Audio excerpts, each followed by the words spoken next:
Christianity and Islam pose different threats to the vitality of the modern world. Christianity's extremists, the fundamentalists, typically undermine education in the First World, and hence they retard its potential. Islam undermines the very essence of the First World constitutional democracy, the right to free speech.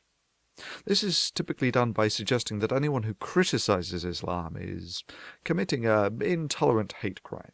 Bollocks. If your faith is causing people to fly planes into buildings, then it needs to be scrutinized in a public forum.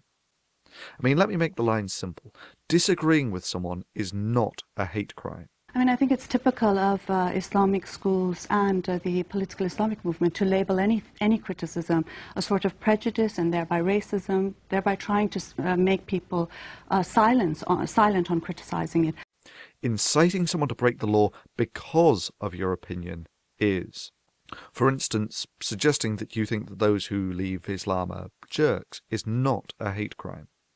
Suggesting that people who leave Islam should be killed is a hate crime. But what is the penalty for apostasy? What is the penalty for leaving the Muslim faith? If it's an Islamic country, then the Sharia is very clear.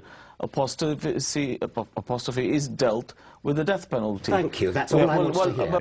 And yes, if that is a central tenet of your religion, then the very practice of your religion is a hate crime in a modern first world country.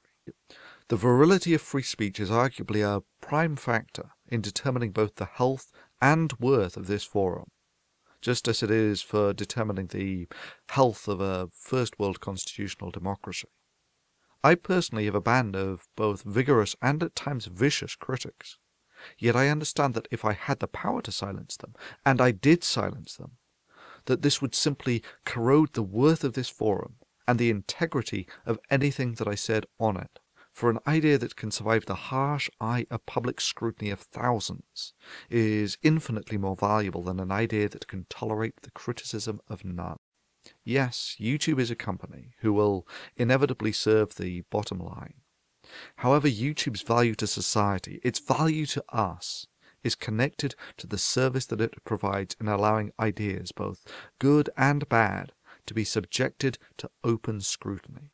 Recently, both Zomai Got It's Chris and DPR Jones both had videos which, to be quite frank, had the most meek criticism of Islam taken down for community guidelines violations. Bullshit. If I no longer have the right to call these religiously motivated actions a hate crime, then what is the worth of this forum? Only a matter of time until we rule Earth, until we control Earth. One day, this very flag will fly over the Parliament in London.